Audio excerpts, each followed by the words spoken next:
to the 2024 WNBA season. We've got a season full of electrifying matchups you won't want to miss. And the hardest working, toughest team in the league is ready to make their mark. The Atlanta Dream! Let's get it! Let's go!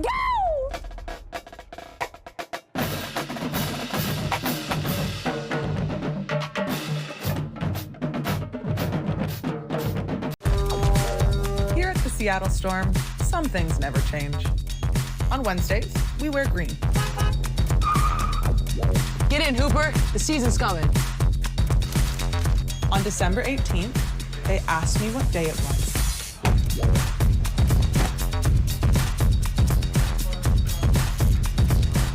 While WNBA World is in the off-season, Storm World is just getting started.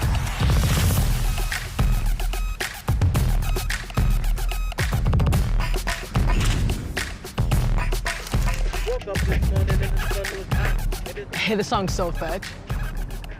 What is fetch? Oh, it's slang from... Never mind. It's nothing. You gotta stop trying to make fetch happen. It's never gonna happen.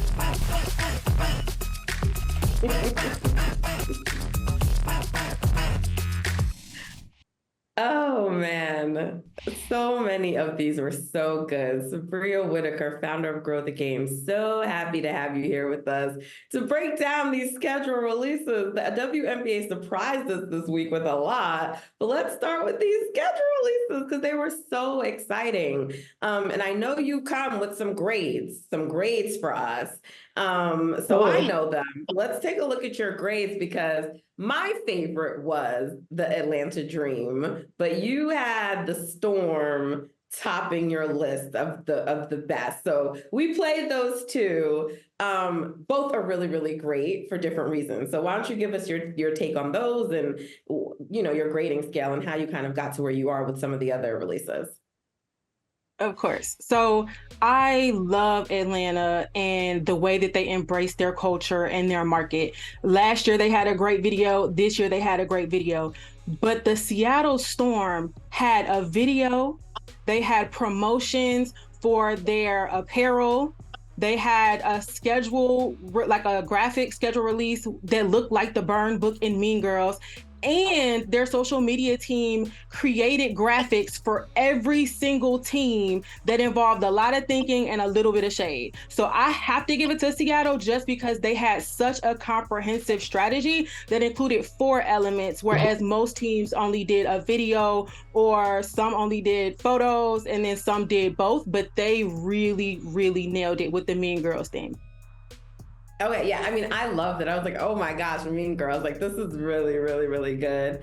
And of course they had Jewel Lloyd, the Gold Mamba, who's my favorite. Really, really great. And then Atlanta Dream, you mentioned the culture, and that's what I loved about it. Drumline is like, my movie. So yeah, I mean, those 2 grades make sense to me, but so does the Dallas Wings as well. And it was like really difficult for me, to decide. I wanted to include all 3 of them, but just for time, I didn't. But what I loved about the Dallas Wings, and I don't know if this is what you loved or if it's something else, was their play on the old school Little Rascals commercials from back in the day, the Nike ads with the legend Kyla Pratt.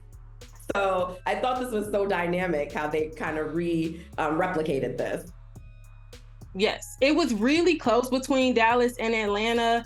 I just gave Atlanta just a little bit more to have, like they had the same score or the same grade, but I put Atlanta over Dallas just because of how involved the band was. And I felt like it took a little bit more in planning and execution, but Dallas really, really did something great here by including an OG, a WNBA GOAT in Cheryl Swoops, and alluding to the fact that she was part of the Houston Comets. So it's an ode to her and the teams that are unfortunately defunct and no longer part of the league, but also that cultural element of that old video that's playing right now with Kyla Pratt. And it was just amazing. And I love Dallas. I think they're coming, like they're building culture for sure. And this was a great start to that.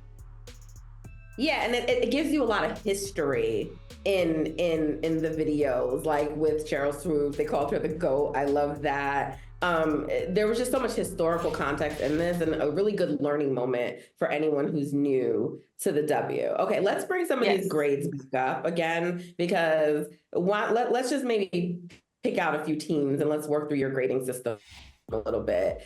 Iman, did you have any that you really liked or that stood out to you in the schedule releases? The Storm is my favorite. I mean, if you guys know my old Twitter handle, you'll know my feelings on Mean Girls. But yeah, that one was absolutely my favorite. So I'm not surprised to see where they're at. Yeah. Okay. So some other ones that were interesting to me: the New York Liberty with the wings and like the hot. I thought that was cute how they did that. What did you think of the Liberty? I'm gonna stop there. What did you think of them? So the concept was great. I appreciate them tapping into, the cultural reference that they did.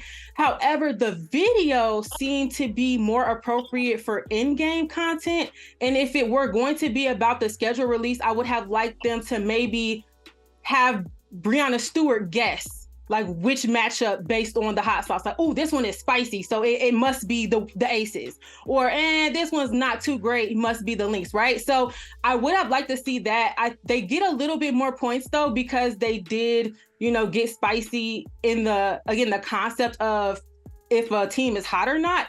I just didn't really see the execution in the video. It seemed a little lacking. Okay. Now, what led to the Mercury getting your lowest grade here? BG, maybe I just have a soft spot for her, but C- is a little low to me, Subria. So another video that seemed more appropriate for in-game content of just like, it's cute, it's funny, but it didn't seem like something to hype up a schedule release. But they did do some graphics as well. And it was, I guess, based on Taylor Swift. So I think to tie it in together, if you're gonna do graphics for each team based on Taylor Swift songs and albums, maybe they should have included some Taylor Swift music as like around the campfire for this video to tie it all together. But separately, they just didn't really seem cohesive or make sense to me. So that's why I had to give them a C-. But let's be clear, the lowest grade really is for the Washington Mystics. I'm just gonna give them some grace and a chance to say redo that and come back, because I wasn't really feeling the Mystics. Redo. I don't know if I understand the video though. I mean, it's like a formula, I guess, with the lipsticks, and they're saying they have the perfect formula, but I don't know that I get it. Great concept for partnership. Like, if you are sponsored by this lipstick brand, A1. I would love to see this ahead of each matchup, right? So now you have 12 posts for this company. And then I was told there were some Instagram photos of, I think, Shakira wearing a lipstick. That would have been cute. And I think maybe gave them a little bit more points if that was included in the video.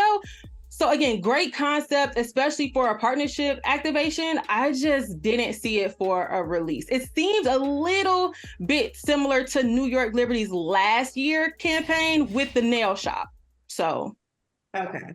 The last thing I just want to touch on before we move on from the schedule releases there were a few teams that got incompletes. Now, one theme that I saw with those teams is they didn't have videos. So I'm wondering if that's part of why they weren't incomplete. But I was rather surprised to see the Aces kind of not do much with their their schedule release, being that they are the reigning champs. But I'm also giving them a little grace because they're coming off a championship and they're probably celebrating. And so maybe that's why. I did see you tweeting about the fact that you like the way they did a home schedule, and they also broke out the away schedule. So why don't you speak to that a little bit? Yes, that's why they're ranked at the top of the three teams who I believe felt incomplete, because they gave the away and home schedule, which I think is great. Since everyone is not in market, you do have to speak to each audience separately. So I appreciate that. I liked that they centered their stars. They put Candace on a schedule, so people on social media are assuming that means she's back. That's not really how it works, but the fact that they leaned into that was great. But yeah, great graphics for, LA. Las Vegas in the sky, but I really would have liked to see some videos since I think all three teams have important messaging to their fans coming off of last season and into this season. Okay. So this wasn't the only news of the week, right? We also found out that the Commissioner's Cup, there's some changes to the format. So can you speak to them? I know, Iman, you're in agreement with them, so I want to hear what you like about them. But Subria, can you break down for us what's changed and whether this is good or bad? Yes. So compared to last year, the format is now going to be half as many games, and they're all going to be in like a shorter 2-week period in early June compared to last year, where I think it really went down to the wire, or the year before and last year to like August. And it just so happened that the matchups were against the teams that ended up kind of competing later in the playoffs. So at that point we were like, oh my gosh, like we're tired of seeing these matchups. So I really appreciate the fact that they are changing it, making it shorter, hopefully more interesting, easier to follow along. And hopefully that means they'll have more opportunity to really, really push a marketing campaign similar to what the NBA did. Although let's be clear, the Commissioner's Cup / in-season tournament is a WNBA original. But I'm glad that they're listening and learning and applying some changes. What did you think made sense about them, Iman?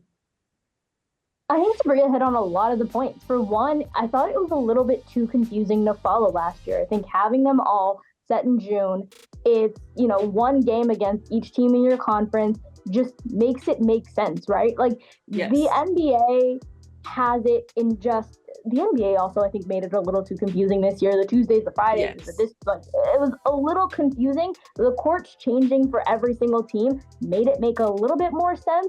Now, for the W, having it all set in June, one game against each conference, it makes it so clear, and I think it raises the stakes as well, yes. Which just makes the in-season tournament so exciting. So I'm all for these changes. I'm really excited for it. Hey, thank you for watching Brother from Another. If you haven't hit that subscribe button, go ahead and do that now. Don't forget, you can catch us 3 to 4 weekdays on PeacockTV.com and on Sirius XM Channel 85.